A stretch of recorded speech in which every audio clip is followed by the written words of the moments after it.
नमस्ते। थर्ड आई में आपका स्वागत है। आज बात हम लोग करेंगे भारत जोड़ो न्याय यात्रा। कांग्रेस ने कल ऑफिशियली भारत जोड़ो न्याय यात्रा का रूट, के कहाँ से गुजरेगी, कितने दिन गुजरेगी, कौन से स्टेट में रहेगी, ये सारा कुछ रिलीज़ किया। ओरिजिनली जब भारत जो वो पहले उसका नाम हम लोगों को पता था कि भारत न्याय यात्रा है। अब उसका नाम भारत जोड़ो न्याय यात्रा हो गया। तो दूसरा एक जो इसमें नया एक देखने को मिला और जिसको मैं देख रहा हूँ कि पहले 14 स्टेट बोली गई थी, अब 15 स्टेट हो गई। पहले अरुणाचल प्रदेश का नाम नहीं था, अब वो अरुणाचल प्रदेश ऐड हो गया है। तो अरुणाचल प्रदेश को लेके नॉर्थ ईस्ट के 5 राज्यों से ये यात्रा गुज़र रही है। मेरे लिए ये इम्पोर्टेंट है, वो भले ही कोई कहेगा कि इसको टोकन के रूप में गुज़र रही है, लेकिन वहाँ के लोगों को ये तो एहसास हो रहा है कि हमारा पूरे भारत का जब कोई इस तरह की बात होगी, तो हम भी उसमें हैं। मतलब मैं इस बात को 3 जगह नहीं जा रही है। त्रिपुरा में नहीं जा रही, मिज़ोरम में नहीं जा रही और सिक्किम में नहीं जा रही। वो ऑफ द रूट है। मिज़ोरम में राहुल गांधी वैसे भी हो आए थे इलेक्शन से पहले। त्रिपुरा थोड़ा ऑफ द रूट था, इसलिए शायद वो त्रिपुरा को अवॉइड किए हैं। 15 राज्य में कुल 6,713 किलोमीटर, 110 जिले और 66 डेज़। हालाँकि अगर वो 14 जनवरी को शुरू होके 20 फरवरी को खत्म होगी तो 68 डेज़, लेकिन शायद 1 आध दिन का उन्होंने जिसको कहते हैं ना मार्जिन रखा हुआ है, बहुत टाइट है। खैर, उन्होंने एक-एक स्टेट में जो उन्होंने चार्ट दिया है वो चार्ट पे लगा दे रहा हूँ। मैप भी दिया है कैसे निकल के कहाँ से आएगी। वो एक तो अच्छा ये लगता है कि जब आप ये देखिए तो आपको अपने देश की विशालता और कितना विविधता है ये देख के अच्छा भी लगता है। इम्फाल से शुरू होके कोहिमा पहुँचेगी, कोहिमा से जोरहाट, जोरहाट से ईटानगर, ईटानगर अरुणाचल प्रदेश की राजधानी है। तो वैसे तो एक ही दिन रहेगी, लेकिन ईटानगर से होते हुए वो दिसपुर, गुवाहाटी और फिर जा रही है कूच बिहार। कूच बिहार से ये सब अब बंगाल में घुस रही है वो। कूच बिहार से सिलीगुड़ी, सिलीगुड़ी से अररिया, पूर्णिया, अररिया, पूर्णिया वो फिर चली आई बिहार में और बिहार से फिर निकल के मुर्शिदाबाद और बंगाल में जब वो चल रही है, तो अगर आप इस मैप को देखेंगे, तो बंगाल में वो मेन जो बंगाल का हार्टलैंड है, वहाँ नहीं जा रही है। वो मुर्शिदाबाद से होके धनबाद पहुँच रही है। तो मुर्शिदाबाद से जब वो धनबाद आएगी तो वो पूरी जो बेल्ट है, आसनसोल, दुर्गापुर, अ, ये सारी चीज़ें उस बेल्ट पे आएँगी और वो एक बड़ा हिस्से को कवर करेगी और धनबाद से फिर वो रांची आ रही है। रांची से जमशेदपुर। मैं इस हिस्से में रहा हूँ, मैंने काफ़ी वर्ष बिताए हैं, तो जैसे घर जैसा लग रहा है कि आप अपने घर वापस जा रहे हैं। जमशेदपुर से झारसुगुड़ा, झारसुगुड़ा जो जो है ये उड़ीसा का वो नॉर्थ उड़ीसा को ज़्यादा कवर कर रही है। फिर वो वहाँ से रायगढ़ चली आ रही है।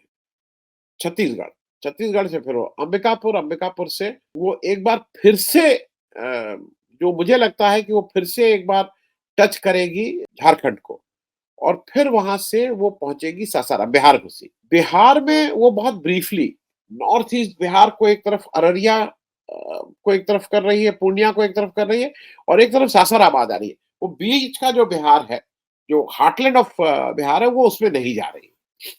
ठीक भी है, ओके। उसकी जो लॉजिक मुझे समझ में आती है, उससे भी आपसे आपसे बात करेंगे। फिर सासाराम से निकल के वो सीधे बनारस आ रही है। सासाराम बनारस का वही रूट है, आप देखेंगे तो चंदौली, अदौली होते हुए मतलब बनारस। डायरेक्ट चैलेंज हो रहा है। बनारस से सीधे प्रयागराज, डायरेक्ट चैलेंज। प्रयागराज से अमेठी, रायबरेली, लखनऊ। लखनऊ से अब लखनऊ से 2 रूट हो सकते थे। मेरे हिसाब से बिल्कुल इसको जिसने भी प्लान किया है, बहुत ही अच्छा प्लान किया है। उसका कारण मैं बता दूँ। लखनऊ से एक रूट था कि वो कानपुर और मैनपुरी और इटावा होते हुए, फिरोज़ाबाद होते हुए वो पहुँचती आगरा। वो समाजवादी पार्टी का गढ़ है। वो सारा जो वो जगह है, वहाँ पे मुलायम सिंह यादव की लंबे समय की पॉलिटिक्स है। आज अखिलेश यादव उसको लीड करते हैं। तो वहाँ पे जाना मतलब अगर आपके पास अ, अपनी ताकत को बचा के रखना है, तो वहाँ पे तो इंडिया अलायंस का एक पार्टनर अच्छा कर ही रहा है और जो सीनियर पार्टनर है, जो जिसका जिसका असर है वहाँ, तो वहाँ जाने का कोई अर्थ नहीं था, बिल्कुल ठीक बात है। लखनऊ से वो बरेली जा रही है। अब लखनऊ बरेली का जो रूट है वो इम्पोर्टेंट इसलिए है ये वो पुराना रूट है। शाहजहाँपुर, बरेली, रामपुर, मुरादाबाद, ये सब वो रूट है जहाँ पे एक बड़े भाग को आप इम्पैक्ट कर सकते हैं। बरेली से वो अलीगढ़ आ रही है, अलीगढ़ से आगरा और आगरा से वो धौलपुर घुस जा रही है, फिर वो राजस्थान। माफ़ कीजिएगा, फिर वो घुस जा रही है मध्य प्रदेश। अ, राजस्थान को टच करते हुए, राजस्थान को बिल्कुल टच कर रही है। राजस्थान वो नॉमिनल 1 दिन के लिए है। फिर वो ग्वालियर, ग्वालियर से गुना, गुना से उज्जैन, उज्जैन से बांसवाड़ा, दाहोद, मांडवी। वो मध्य प्रदेश में वो काफ़ी ठीक से चल रही है।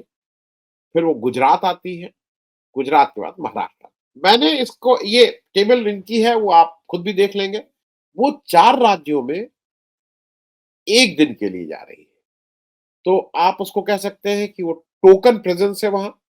मणिपुर, अरुणाचल और मेघालय में जाना मुझे इसलिए अच्छा लग रहा है कि वहाँ के लोगों को एक अच्छा संदेश जाता है कि देश की जो आज की तारीख में मुख्य विपक्षी पार्टी, एक समय लंबे समय तक देश की पार्टी मतलब देश में राज किया, उस पार्टी को नॉर्थ ईस्ट भूला नहीं। जैसे यहाँ तो जो लोग चुन के आए हैं और सत्ता में बैठे हैं और जिनका काम है कि वहाँ जाना, वो मणिपुर को भूल चुके हैं। वो मिज़ोरम को भूल चुके हैं। उनकी स्कीम ऑफ थिंग्स में मणिपुर और मिज़ोरम है ही नहीं, नॉर्थ ईस्ट नहीं है। वो नॉर्थ ईस्ट का रुख भी नहीं कर रहे हैं। तो तो म एक 1 दिन के लिए मणिपुर, 1 दिन अरुणाचल, 1 दिन मेघालय और 1 दिन राजस्थान। तो मतलब ये मैं इसलिए आपको बता रहा हूँ कि राजस्थान वो सिर्फ़ टोकन वो कर रही है। अब राजस्थान में सारा कुछ अशोक गहलोत के ऊपर है कि वो कितनी ताकत से वहाँ क्या रिवाइव कर पाते हैं। क्योंकि सचिन पायलट के जिम्मे एक तरह से छत्तीसगढ़ लगा दिया गया। सबसे ज्यादा दिन मतलब ये मेरे लिए एक थोड़ा रेवोल्यूशन था। मुझे इतना अंदाज नहीं था कि इतने दिन रुकेगी।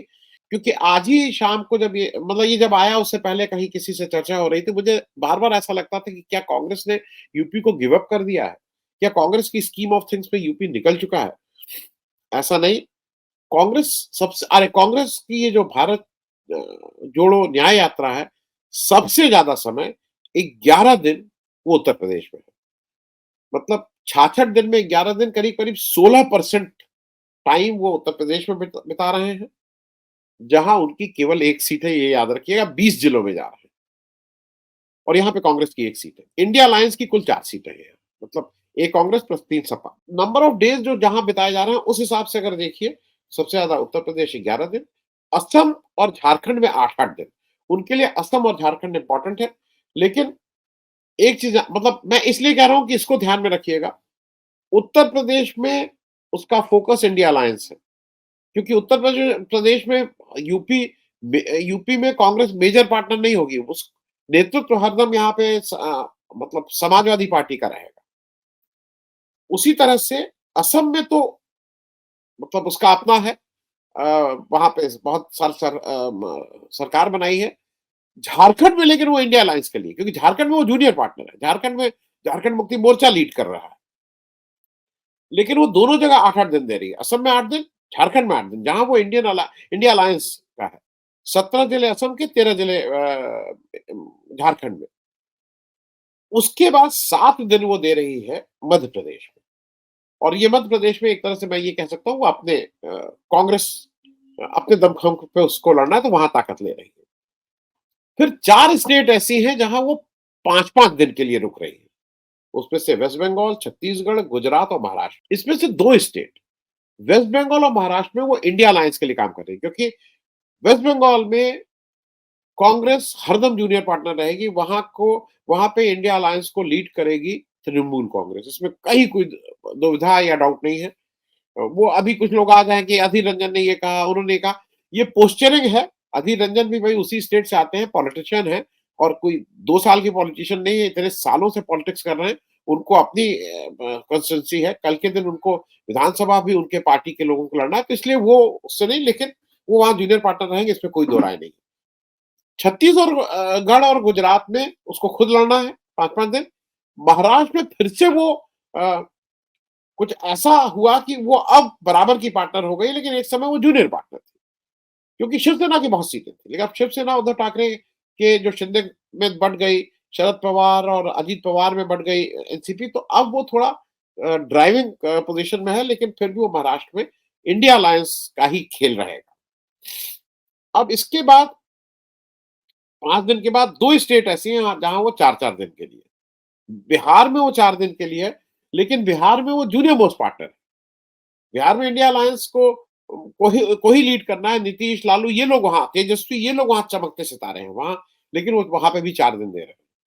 ओडिशा में 4 दिन कांग्रेस अपने वजूद को, पुराने वजूद को फिर पाने के लिए 4 दिन वहाँ बिताएँगे। और नागालैंड में 2 दिन है। नागालैंड को आप सब लोगों से मेरा एक आग्रह है कि नागालैंड को थोड़ा और पढ़िए और समझिए। जम्मू कश्मीर के बारे में बहुत बात होती है। जम्मू कश्मीर के बारे में थोड़ा भ्रामक बातें भी होती हैं और थोड़ा एक पूर्वाग्रह से ग्रसित बातें भी होती हैं, क्योंकि उनका एक जो आबादी है वो एक धर्म विशेष से आती है। नागालैंड की भी स्थिति बहुत अच्छी नहीं है। उसको भी इमीडिएट हीलिंग की, इमीडिएट देश के प्यार और स्नेह की ज़रूरत है।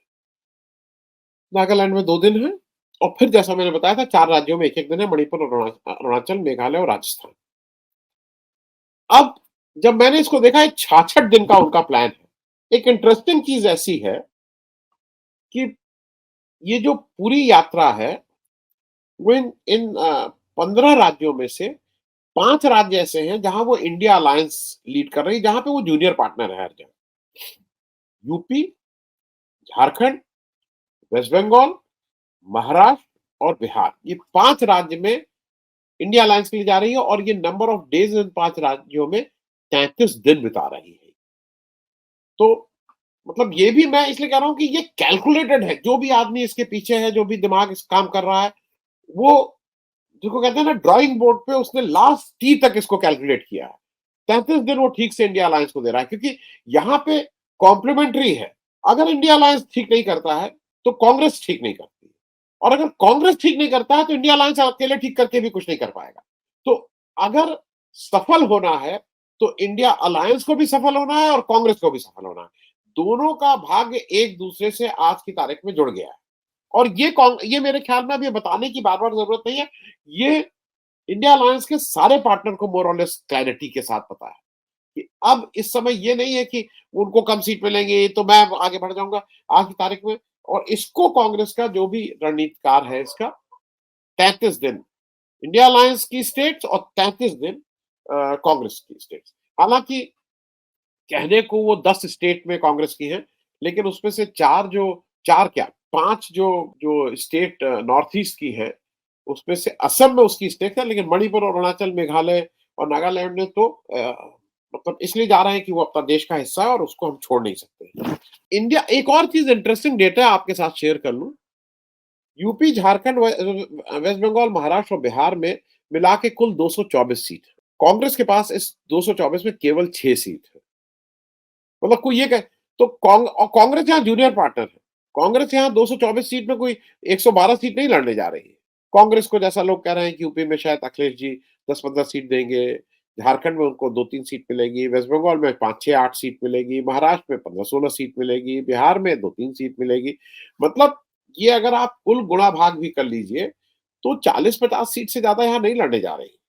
लेकिन समय इसलिए दिया जा रहा है आधा कि ये ज़रूरी है कि इंडिया अलायंस भी ठीक करे। तो 224 सीट में आज की तारीख में 6 प्रेशर इंडिया अलायंस के पार्टनर्स के ऊपर है। और मेरे हिसाब से ये इंडिया अलायंस के जो पार्टनर हैं, जो कर्ता-धर्ता उत्तर प्रदेश, झारखंड, वेस्ट बंगाल, महाराष्ट्र और बिहार के हैं, उनको जल्दी से जल्दी ये समझ में आ जाए कि राहुल गांधी की इस यात्रा से एक बड़ी गुडविल जनरेट हो सकती है, एक बड़ा कनेक्ट कायम हो सकता है आम आदमी के साथ। और पूरी शिद्दत के साथ अगर वो इस गेम में उनके साथ लग जाएँ, तो फ़ायदा इंडिया अलायंस का भी है और कांग्रेस का भी। कांग्रेस जो बाकी 10 स्टेट में जा रही है, नागालैंड, उड़ीसा, गुजरात, छत्तीसगढ़, मध्य प्रदेश, असम, मणिपुर, अरुणाचल, मेघालय, राजस्थान, वहाँ पे कुल सीटें, टोटल सीट्स जो हैं नागालैंड में 1, मणिपुर में 2, अरुणाचल में 2, मेघालय में 2, 4 राज्यों में 2, 2, 2, 1 है। कुल 133 सीट हैं। आज की तारीख में कांग्रेस के पास केवल 8 सीट है, लेकिन 8 आउट ऑफ 133। और कांग्रेस को जैसे वहां पे उन 5 राज्यों में प्रेशर रीजनल पार्टीज का और जो इंडिया अलायंस के जो बाकी घटक दल हैं अदर देन कांग्रेस, उनके ऊपर है। इन 10 राज्यों में सीधे सीधे इस समय प्रेशर कांग्रेस के ऊपर है कि उसको इस 133 में जैसे 8 उसकी सीटें हैं, उसको यहाँ पे अपना स्ट्राइक रेट कम से कम पास परसेंटेज तक करना होगा। हम लोग के समय 100 में 33 नंबर पासिंग होते थे, 25 पे शायद सप्लीमेंट्री अप्लीमेंट्री आती थी। तो मिनिमम सप्लीमेंट्री तो आपको करना ही करना होगा।